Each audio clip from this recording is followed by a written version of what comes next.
This is 5 Minute Feng Shui, episode 76, Creating Calm Through Organization and Decluttering. Welcome to the 5 Minute Feng Shui podcast, where each week I talk about how to move energy and make money. You'll learn how to create a prosperous home and an abundant life using classical Chinese Feng Shui. I'm your host, Katie Weber, publisher of the Red Lotus Letter, Feng Shui Easing for Wealth. Each week, I'll cover Feng Shui topics that can help you improve your life, share inspiring stories, and always end with 3 easy-to-implement Feng Shui tips that you can put to work right away, and usually in about 5 minutes. Now let's get started on the 5 minutes that could change your life.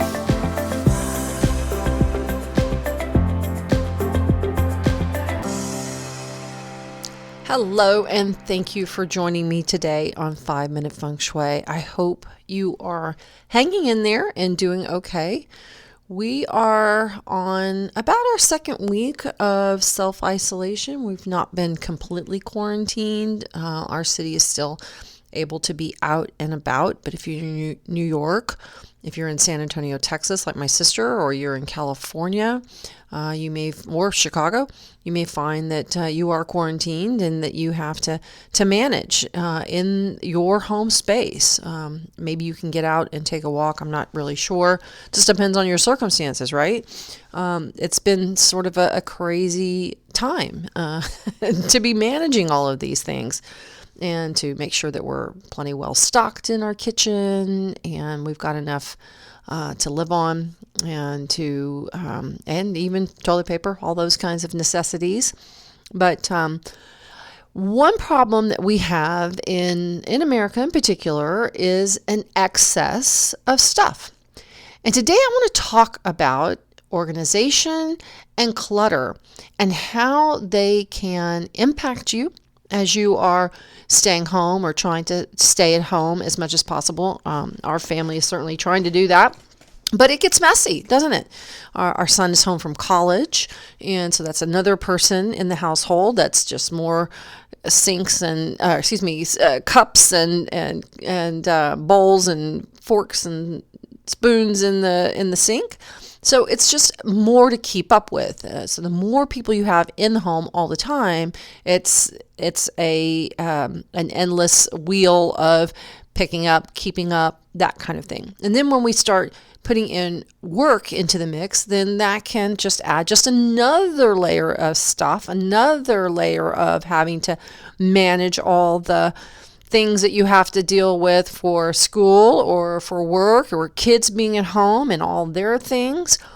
So let's talk about some ways to kind of manage all of this and to bring a sense of order and calm out of this chaos as much as possible, because I do think that it has such a huge benefit for us to stay on top of our houses. Otherwise, we'll feel like our houses are on top of us, and we don't need that. We've already got things that we're trying to manage. But if we can create a house that is organized, feels relatively neat and clean, then we're going to feel so much better and more in control and calmer. So let's get talking about some of the things that clutter can do. Now, clutter is something that makes you feel tired. That visual noise of clutter it brings you down. If you've got papers, paper clutter is a big deal, like papers and magazines and books, that kind of thing. It is a visual drain. When we see stuff everywhere, it helps. It just helps promote that sort of chaotic feeling inside of us, and it's also very fatiguing. And it's one of the most fatigued people I know, actually, simply cannot throw anything away. Antiques are her specialty. Everything is a collectible. But of course, that doesn't mean that you have to collect it. But she does. She collects it. So this client is slowly letting go of her addiction of acquiring and is finding that her energy is rebounding, and that by really careful editing of her home, that less is more really is more.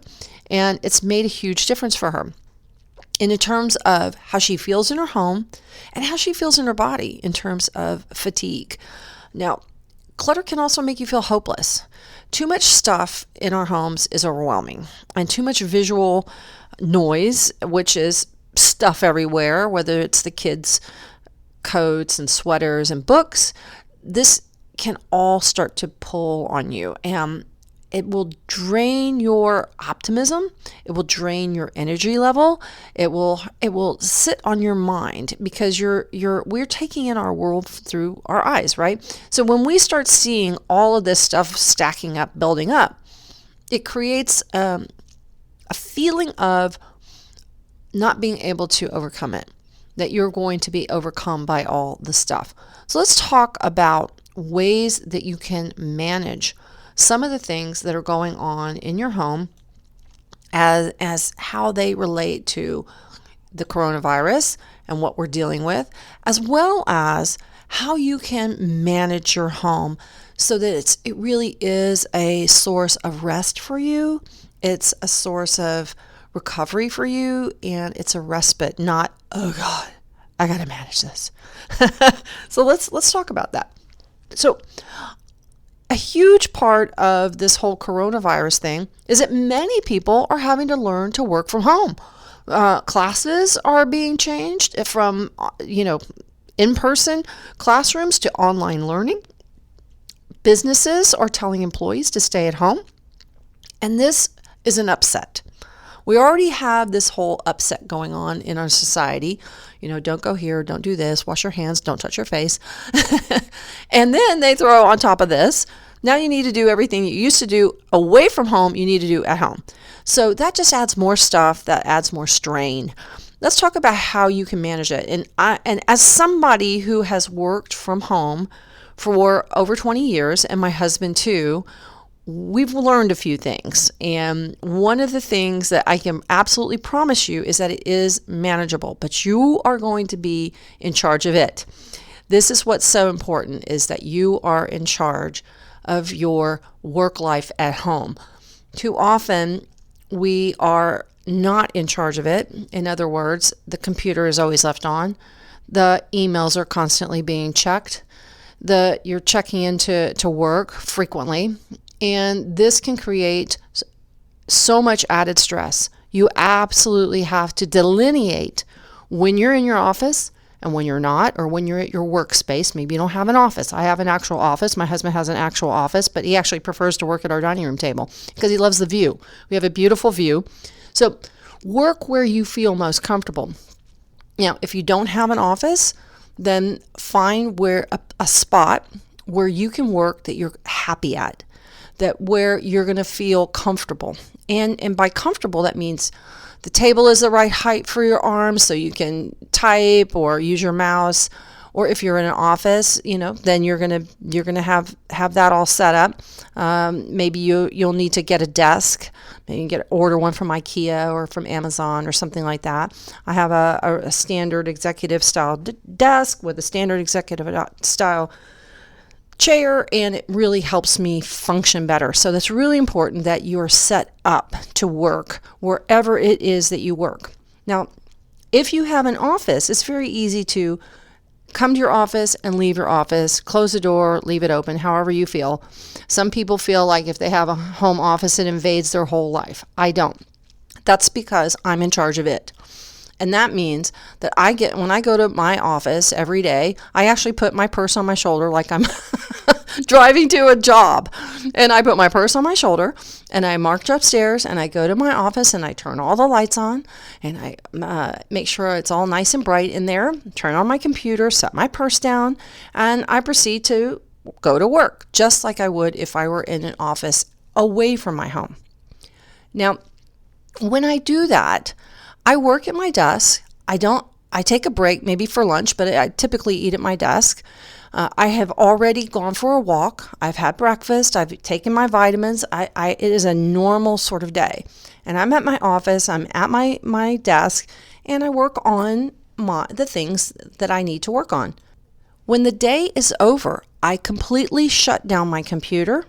I pick up my purse, put it back on my shoulder, and I turn off all my lights. And I walk downstairs. My day is done. the computer is closed down, it's shut down, I'm shut off from work. That means I do not check my emails. I don't sit there and go even do social media after hours. I really keep my hours confined between 9 and 5. Now, it may need to be 8 to 5 for you, maybe 7 to 4. I don't know whatever your schedule is or how you can manage your work, but I don't do laundry between those times. I might put something in a crock pot or I might get something out to defrost, but I don't do any work. I treat my work exactly the same as if I was going into an office away from my home. And that makes a huge difference, because if I were sitting there watching TV at times and treating my work like it was semi-work, then I wouldn't get my work done. Just things would not happen. Articles wouldn't be written, posts wouldn't be put on a page, and you wouldn't be listening to this podcast. But I'm doing it during normal work hours. Now, if you have a space in your home that you're using as your office, maybe it's a dining room table like my husband, maybe it's just another table that you have, or a spot in a bedroom. Now, obviously, with the coronavirus, we're going to have to work where we have to work, right? It may not be the most optimal location. We may need to work in our bedroom. If that is where you feel the most comfortable working, that's where you should work. I highly, highly encourage you to find a place where you can work, where you have a view. You can look outside. You can see light. If you are stuffed up against a wall all day long, you'll just get stir crazy. So try to find a place where you can work well. And then what I would like to suggest that you do is, when your day is done, you turn off your computer, your laptop, whatever it is, and you close it down, and maybe you clear off a shelf and you put all your stuff away for work for the day, or you just leave it there on your assigned desk, whatever that may be. But if you do have an area that's cluttered, make a routine of getting your desk things out in the morning, putting your desk things away in the evening. It can make a huge difference when you have that kind of treatment. And one of the things they're talking about with the coronavirus is, and being at home, is that isolation can become very tedious for people. Now, some people know that I used to live on an island in the late 80s. And this island was 2 miles long and a half mile wide. So basically a couple of city square blocks. And we couldn't leave but every few months. There was no stores. We did have cars because, 2 miles does get really long after a while if you have to walk it every day to work. And we really were isolated. We didn't have, at that time, we didn't have email. We didn't have constant contact with the outside world. It was really very isolated. And I loved it. Actually, I learned to love it. I love the isolation. I love the ocean. We were out in the middle of the Pacific Ocean. I loved it, and I loved the work day. But what we did was we're very scheduled, and this is the point about this working from home and all the time we're spending at home. It's very important to have routine, consistent structure of your time, and this is part of the clutter. We can have day clutter, we can have life clutter, we can have work clutter, and that is cluttered time, where everything kind of bleeds over into the other thing, and then it turns very gray. And that's when we feel overwhelmed, we feel exhausted, we feel like we're fighting a fire at every turn, and it's really important that you maintain structure. So make sure you maintain your commitment to your workplace, whatever those hours are that you normally work. If you normally take off for lunch, then spend your hour. Go walk outside, or go do something in your home. Sit and read a magazine, whatever it is that you normally do during lunch hour. Make your work time, and make your personal time your personal time. So important that we do that. The other thing that we need to do is maintain visual order, and that means that it's very easy for stuff to just kind of get out of hand. We've got papers and magazines and kids' stuff everywhere, or work papers and work computers and tablets and phones and all that kind of stuff. It just starts accumulating. So it's very, very important that you dedicate a place for all your electronics. Try to get maybe one place to charge your laptop or your tablets, one place for your phones, and that always stays the same. If you've got that stuff scattered all over the house, it starts becoming overwhelming. What we're really trying to do is be in control of our stuff, because otherwise, it controls us. It gets visually noisy. It gets very cluttered, and that visual clutter does not help us promote calm. Now, let's talk about that visual order, because this is so important. A lot of people think that they have clutter, but they don't. This is a big wake up. Clutter really isn't a big problem as much as disorganization is. So key to disorganization means that sweaters and shirts or caps aren't just scattered everywhere. You need a nice haul tree. Get, a coat rack or something like that. Maybe you have a basket. Everybody piles their sweaters and caps and that kind of thing into the basket. Order is essential. Just getting that little bit of organization at your entry, your home, your front door, your back door, wherever, your living room, is so important. When you get up from the family room, from watching TV at night, straighten the pillows. If you've had a throw on, fold that throw. Create organizational routines. That means that you either clean everything up. Let's say in the morning time, you put things away so you've got a nice clean slate. I like to do that a lot of times. I like to clean my desk before I start work. Some people like to clean it when it's after they start work. Find the time that you like best to have some organizational time. And that means putting things away, folding stuff, putting things out in the trash, whatever you need to do, because that will make a big difference. So good example of that was this past weekend, I worked on my pantry. It was a big jumbled mess. We moved into this house a year ago, and no, I have not organized that pantry. There was some semblance of organization, but there were a few things. The flour was over here and the sugar was over there. And I spent some time taking just that, what I had. I didn't throw things away. This is the clutter myth a lot of times, is that you've got to throw stuff away. You've got to get rid of things. Now, that's true. You may just have too much stuff. If you've got 2 blenders, 3 coffee makers, well, some of those need to go, right? And I know that there are many donation stations that around you that would gladly take it. Goodwill, Salvation Army, Habitat for Humanity, just any group that will gladly take your extras off their hands. But this pantry of mine, really, even though it was a visual mess. And right now, food is a big deal, right? We're having to limit our time that we spend in the grocery store. They're only letting so many people in where I live at a time. So you're really having to be thoughtful, and we can't just run out anytime we want. We really need to maximize those trips outside the house. So this pantry of mine was just, it was a jumble. It was a mess. And all I did was spend time organizing it, putting like with like, all the baking things all in one spot, all the pasta in one spot, and put in organizers.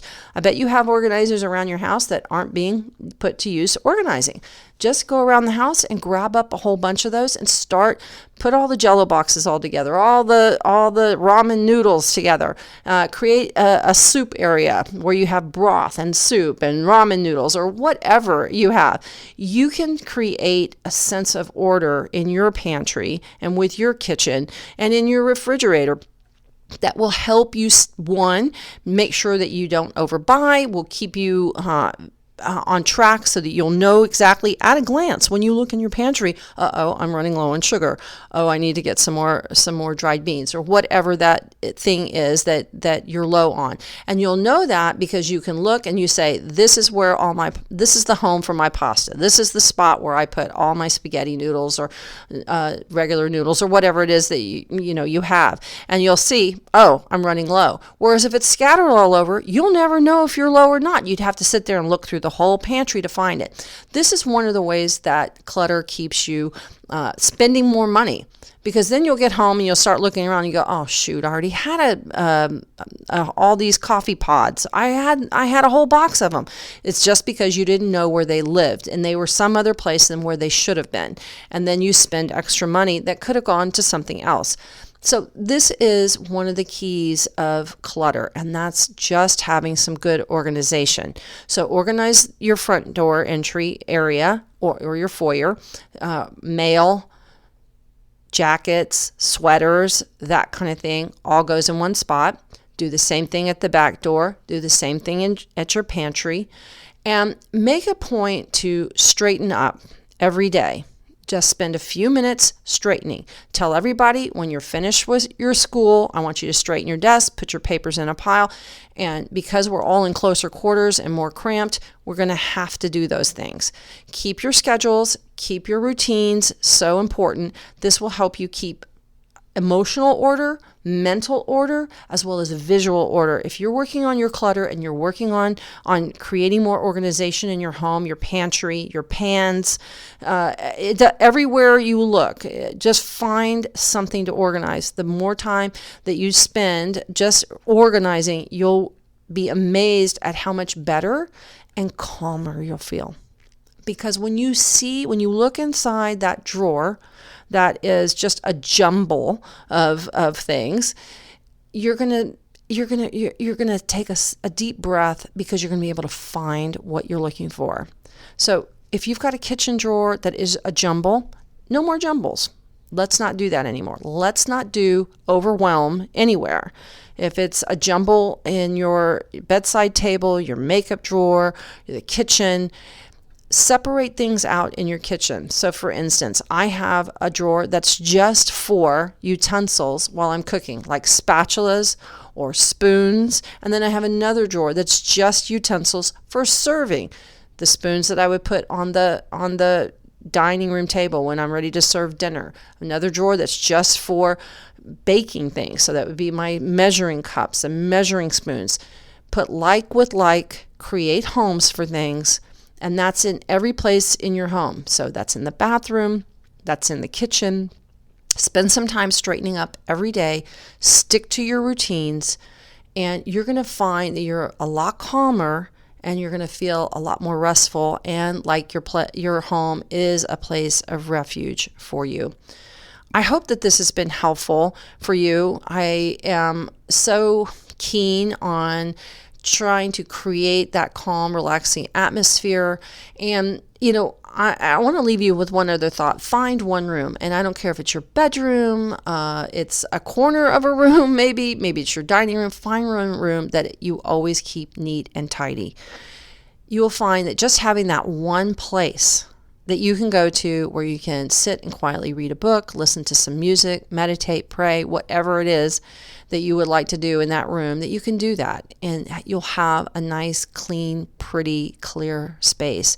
It makes a big difference. For me, I have a little kitchen garden that's my little private space that I love to piddle in there. I like to putter around and work on it, and it makes me feel peaceful. And now let's get on with these 3 tips I always like to leave you with. Remember to create a designated office space with designated office hours, and that you stick to the schedule. Tip number 2 is create visual order.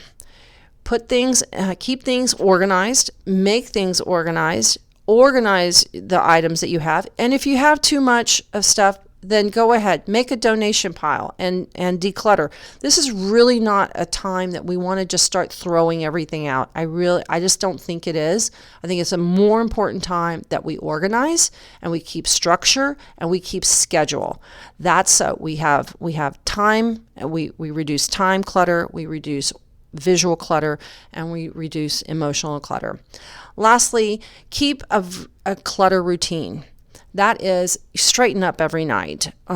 Your living room, your family room, your kitchen, straighten up every night so you go to bed feeling good.